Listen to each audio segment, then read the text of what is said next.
कभी को एक संत ने फल दिया और कहा कि इसको खाने से पुत्र होगा, क्या करें? पड़ोसन आप जैसी समझदार, जैसे आप समझदार, तो पड़ोसन कहने लगी अच्छी बात है, तुम ये फल खा लो, इससे तुम्हारा दुख दूर हो जाएगा, पुत्र हो जाएगा। धुंधली बोली बहन ये फल खा लूंगी, इसको खाने से गर्भ ठहर जाएगा और फिर मेरे से कुछ ढंग से खाया पिया नहीं जाएगा, घर का काम कैसे करूं? पड़ोसन बोली बहन देख, संतान होने के बाद देखो ननद को तो बुलाना ही पड़ेगा, बधाई देनी पड़ेगी, इससे अच्छा तुम संतान होने से 3-4 महीने पहले बुलाओ, खूब घर का काम करवाओ और फिर बधाई के नाम पे जो बने सो बच्चा होने के बाद दे दियो। धुंधली कहने लगी बहन तू मेरी ननद को जानती नहीं है, बड़ी चटोरी है, आएगी और सारा घर साफ कर ले जाएगी। पड़ोसन कहने लगी तो तू बहन तुम्हारे पास बहुत धन है तो तू नौकर रख लियो। धुंधली बोली ठीक है मान लिया, मैंने नौकर रख लिया, किंतु मैंने सुना है सुखदेव जी अपनी माँ के पेट में 12 साल रहे थे। कितने साल? 12 साल। बोली मेरा बच्चा 2-3 साल रह गया तो मेरा तो मरना पक्का है। इस प्रकार तर्क वितर्क करने लगी तो पड़ोसन बोली बहन ये फल खा तो खा ले पर मेरा दिमाग। धुंधली फल लेके घर में आ गई। इतने में घर में धुंधली की बहन आती है। धुंधली की बहन नहीं चाहती थी कि धुंधली को बच्चा हो। धुंधली ने अपनी बहन को सारी बात बताई, ऐसे सिर्फ एक संत ने फल दिया है। तो धुंधली की बहन बोली भला कभी फल खाने से कभी पुत्र होते हैं? मुझे तो लगता है तेरे ऊपर कोई जादू टोना चल रहा है, तू फल मत खाना। देख बहन मेरा बच्चा तेरा बच्चा, तुम्हारे घर पैसे की कमी नहीं है और हमारे घर बच्चों की कमी नहीं है। तो मैं अभी गर्भवती हूँ, गर्भ से हूँ, जब मेरे को बच्चा होगा छुप छुपा करके हम वो तेरे को दे देंगे, तू मेरे पति को बदले में धन दे देना और तब तक तू गर्भवती होने का नाटक कर ले। बोली इस फल का क्या करूं? बोली ये फल परीक्षा लेने के लिए गाय को खिला दे, गाय भी तो बांझ है, जो होना है तो गाय को हो जाएगा। धुंधली ने फल गाय को दे दिया। जब समय आने पर धुंधली की बहन को एक लड़का होता है, धुंधली ने वो छुप छुपा करके धुंधली की बहन ने वो लड़का धुंधली को दे दिया। बच्चा हाथ में आते ही धुंधली ने हल्ला मचाया कि बेटा हो गया, बेटा। अब महाराज आतंकदेव तो इतने खुश हुए, इतने खुश, सब और बधाइयां बांटी। 3 महीने के बाद उस गौ माता ने, उस गाय माता ने भी एक बड़े सुंदर लड़के को जन्म दिया। सब कहने लगे अरे आतंकदेव का भाग्य तो देखो, या तो घर में एक भी संतान नहीं थी, हुई तो दो, अरे खुद की हुई तो हुई, गाय ने भी मनुष्य बालक को जन्म दिया। तभी तो कहते हैं देने वाला जब देता है तो छप्पर फाड़ के देता है। बोलो राधे राधे, जोर से बोलो। अब दोनों बच्चों का नामकरण होने लगा। धुंधली बोली देखो मेरे बेटे को 9 महीने गर्भ में मैंने रखा, नाम भी मैं रखा। बोली मैं धुंधली तो ये धुंधकारी, क्या नाम रख दिया? धुंधकारी। गौ माता ने जिस बालक को जन्म दिया उसका शरीर मनुष्य जैसा था, कान गाय के जैसे थे, कान मतलब कर्ण, इस कारण उस बच्चे का नाम रखा गया गोकर्ण। बोलिए गोकर्ण महाराज की। दोनों बालक बड़े होते हैं, गोकर्ण है पंडितो ज्ञानी, धुंधुकारी महाफल। गोकर्ण जी तो बड़े विद्वान हुए और धुंधकारी एकदम दुष्ट, खेलते बच्चों को कुएं में डाल देता, जुए में लग गया, सारी गलत आदतें उसने पकड़ ली। आत्मदेव जी ने धुंधकारी को बड़ा समझाया, देखिए पुत्र होने से सुख नहीं मिलता, पुत्र या पुत्री होने से सुख नहीं मिलता, सुख मिलता है सुयोग्य पुत्र या पुत्री होने से। कई बार घर में ऐसे बच्चे जन्म ले लेते हैं कि माँ बाप का जीना मुश्किल हो जाता है। वो बच्चे नहीं, वो पूर्व जन्म का कोई शत्रु या आपके संतान के रूप में जन्मा है। और मान लीजिए आपके घर में कोई आपके बहुत अच्छा आज्ञाकारी पुत्र या पुत्री भी नहीं, माँ भी नहीं, अब धुंधकारी स्वतंत्र हो गया, घर में 5 वेश्याओं को ले आया। उधर गोकर्ण महाराज ने सोचा पिताजी भी गए, माँ भी गई, अब अगला नंबर 13 है। तो गोकर्ण महाराज चुपचाप वहां से तीर्थ यात्रा में निकल गए। उधर धुंधकारी उन 5 वेश्याओं को ले आया, उनके लिए चोरी करने लगा। एक दिन राजा के यहाँ से खूब सारे गहने चुरा लाया। 5 वेश्याएं आपस में बात करती हैं, ये रोज चोरी करता है और किसी दिन पकड़ा जाएगा और ये राज दरबार में अपना मुंह खोल देगा कि मैं सारा धन उन 5 को देता हूँ, तो ये धन भी जाएगा। क्यों ना धन की रक्षा के लिए हम ही इसे मार डालें।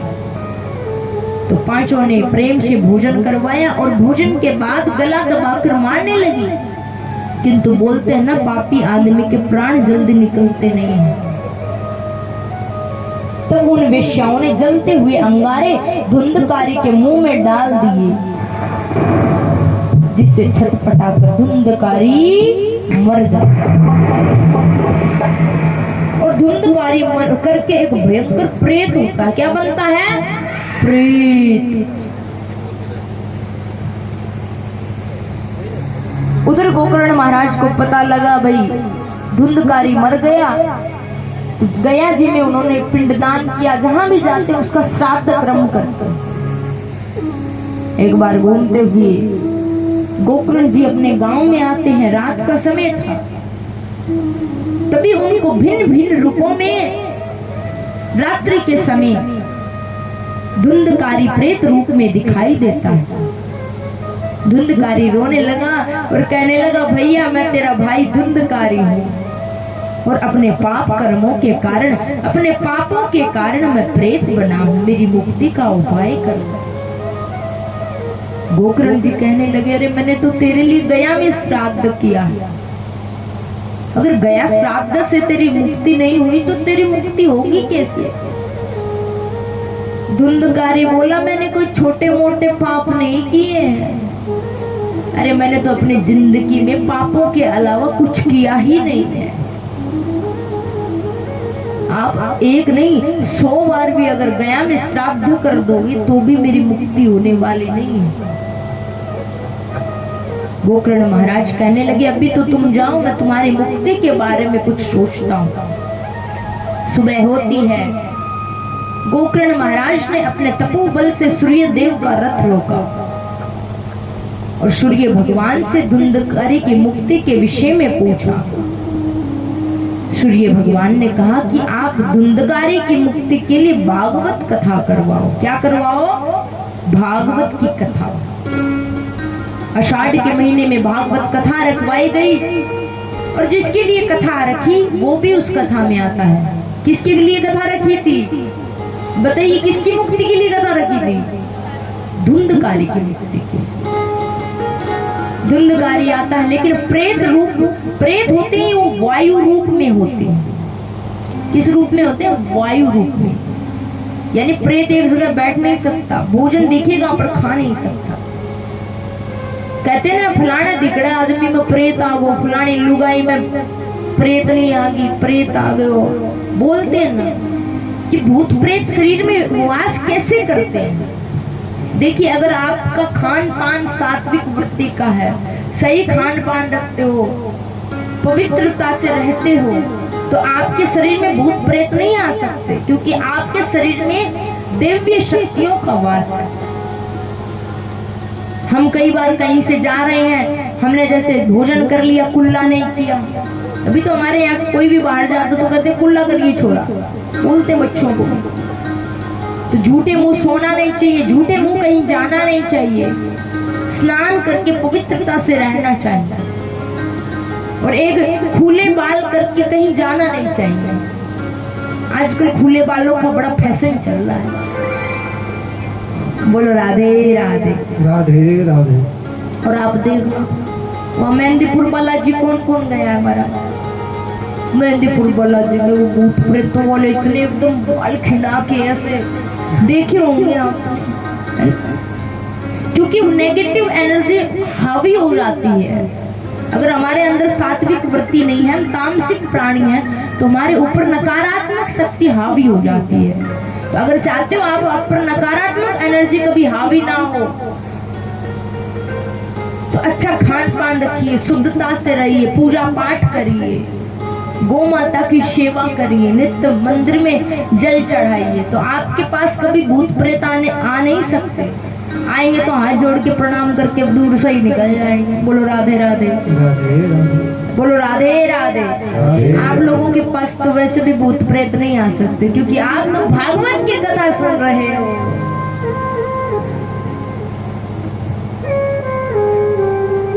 धुंधकारी प्रेत रूप में आता है। उसने एक 7 गांठ का बांस देखा, उस बांस में धुंधकारी प्रवेश करता है।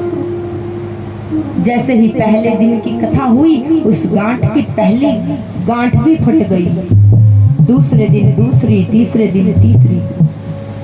इस प्रकार जैसे ही 7वें दिन की कथा पूरी हुई, उस बांस की 7वीं गांठ भी फट गई।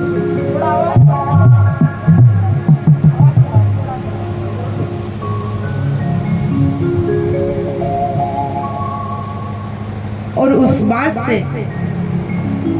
एक दिव्य पुरुष निकलता है, जिसने पीतांबर पहना, गले में कुंडल, दिव्य रूप में धुंधकारी बाहर आता है। धुंधकारी गोकर्ण से कहता है, मैं आपका भाई धुंधकारी हूँ और धन्य भागवती वार्ता प्रेत पीड़ा विनाशिनी। अरे धन्य है भागवत की कथा, जो मेरे जैसे प्रेतों की भी पीड़ा हर लेती है।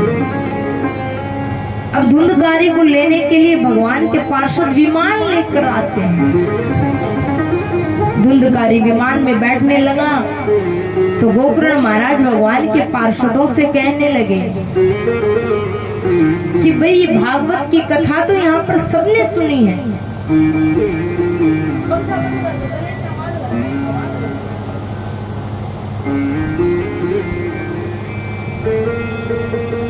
कि यहाँ पर कथा तो सबने सुनी है, किंतु विमान एक ही क्यों आया, सबके लिए क्यों नहीं आया? तो भगवान के पार्षदों ने कहा, कथा सबने सुनी है, किंतु धुंधकारी के जैसा मनन किसी ने नहीं किया, उपवास करके कथा किसी ने नहीं सुनी। अब पुनः कथा करवाइए। धुंधकारी भगवान के धाम जाता है। श्रावण के महीने में गोकर्ण महाराज ने पुनः कथा करवाई और इस बार भगवान सबके लिए विमान लेकर स्वयं आते हैं और सबको वैकुंठ लेकर जाते हैं। बोलिए कृष्ण कन्हैया लाल की। इस प्रकार ये भागवत कथा तो महाराज ऐसी है, जीते जी तो इंसान को मोक्ष देती ही देती है, ये तो मरने के बाद भी कल्याण करती है। आइए भागवत कथा के प्रथम स्कंद के प्रथम श्लोक में प्रवेश करते हैं। सभी सीधे बैठकर हाथ जोड़कर भगवान का ध्यान करेंगे।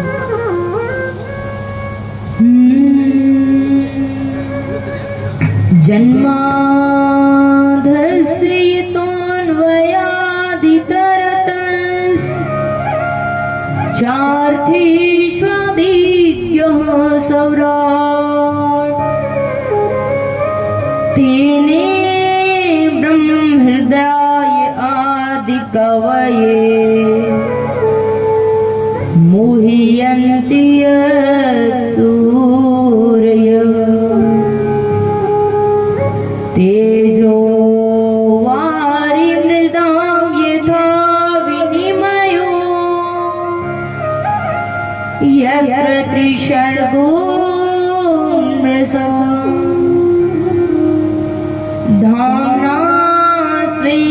सदा निरस्तकुहकम्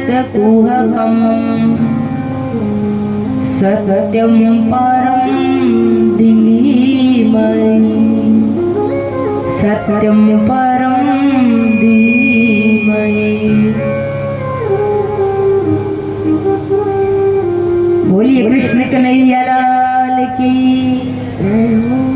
तो ये भागवत का प्रथम श्लोक है।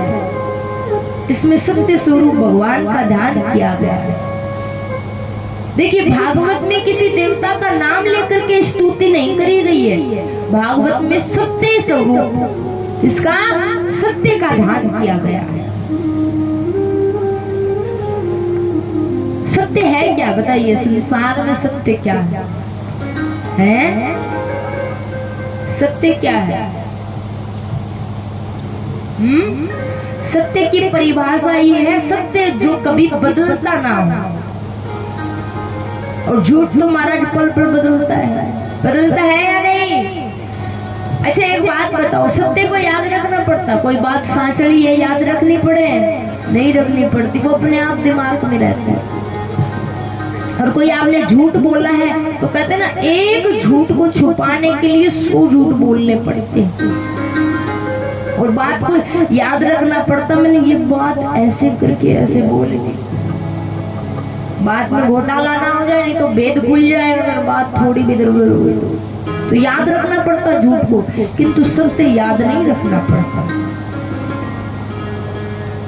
सत्य कभी बदलता नहीं है, झूठ पल पल बदलता है।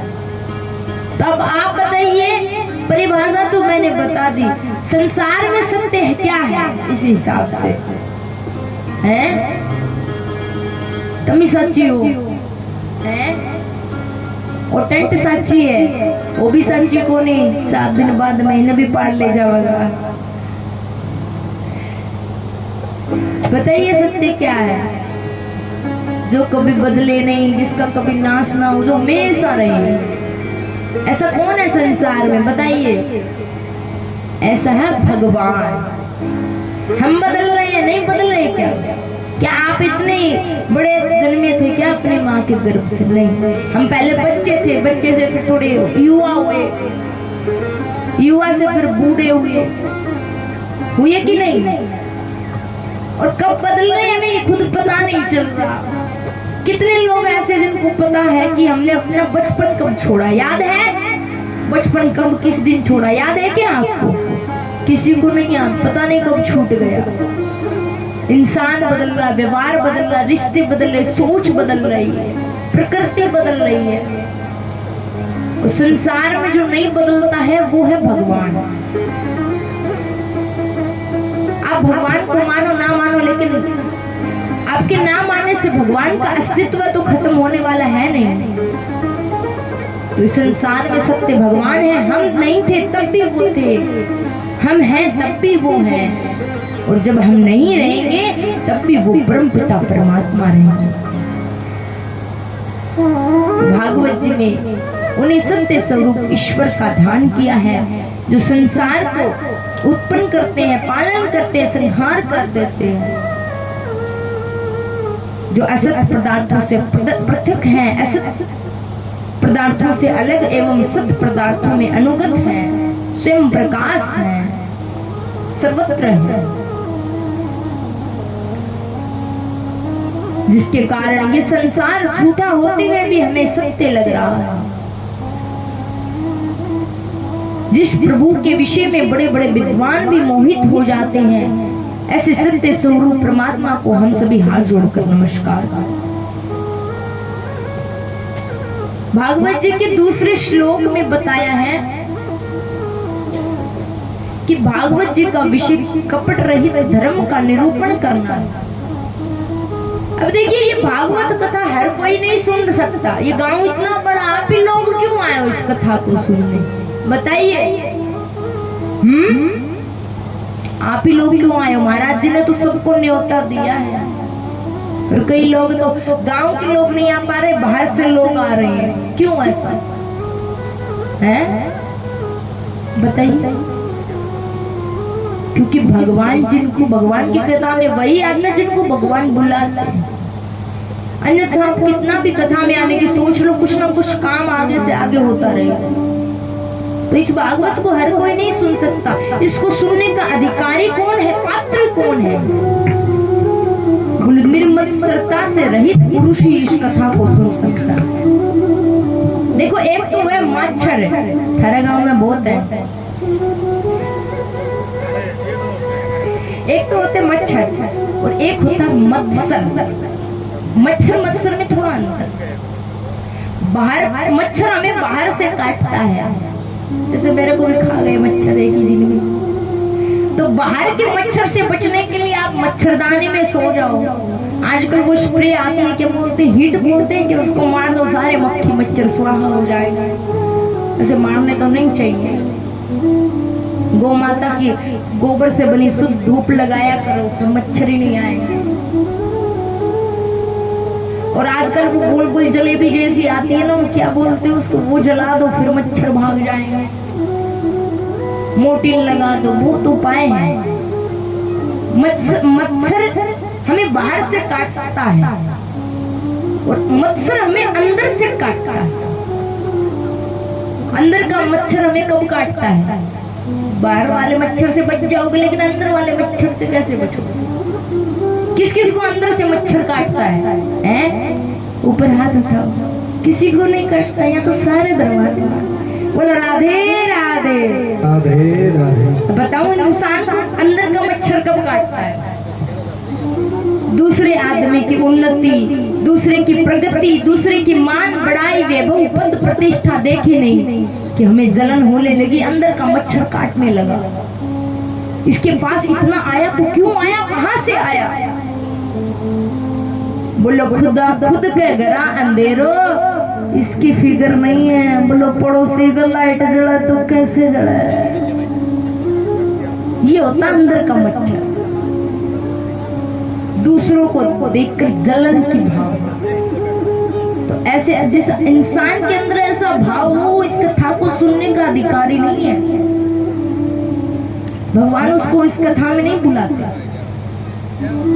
दूसरे के पद प्रतिष्ठा, मान बढ़ाई, वैभव को देखकर आपके मन में आए कि भगवान ने ऐसा दिया, इसको दिया है, ऐसा भगवान सबको दे, सब पर कृपा करे, तो मान लीजिए आप निर्मत्सर बन गए, आप इस कथा को सुनने के अधिकारी बन गए।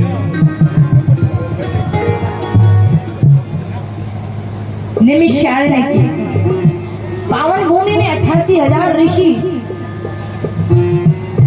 88,000 ऋषियों ने सूत जी से हाथ जोड़कर 6 प्रश्न पूछे। कितने प्रश्न? कैसे सवाल करें आप? 6 सवाल।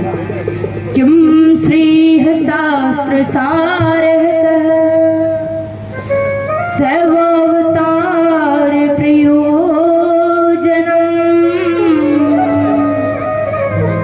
किम क्रम कीवताराश्च धर्मः कं शरणं गतः। पहला सवाल कि शास्त्र बहुत से हैं। देखिए, हमारे सनातन धर्म में कितने वेद हैं बताइए? किस किस को पता वेद कितने हैं? थारली बात फुर्सत मिल गई हो पीले सूट वाली माई तन्ने बोलो सारी दिक्कत है, कुड़ तो बोल रहे हैं। और किस किस को ध्यान सपना में है? कोई तो ऐसे बैठी रहा कथा में ध्यान सपनों में रहता है। तो मेरी चप्पल ना बता दे कोई, अरे चप्पल आपकी भी बदली हो जाती है यार। कोई तो महाराज ऐसे महानुभव होते हैं, कथा कीर्तन में जाते ही चप्पलों के लिए कि देख के बढ़िया सी चप्पल लेके आया।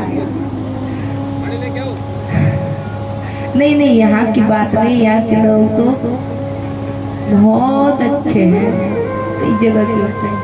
मेरे को चप्पल चोरी से चुटकुला याद आ रहा, चलो सुनाई देते। सुनाऊं? चुटकुले का नाम पर तो बड़ी जल्दी मार मारा। सुनाओ। एक गांव में कथा हो रही है आपके गांव की तरह।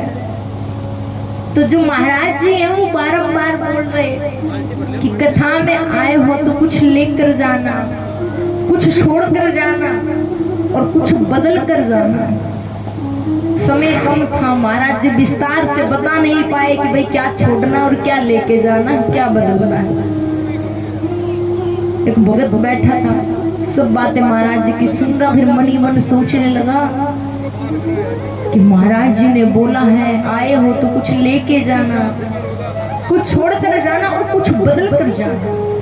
क्या छोड़ूं, क्या लेके जाऊं, क्या बदलूं।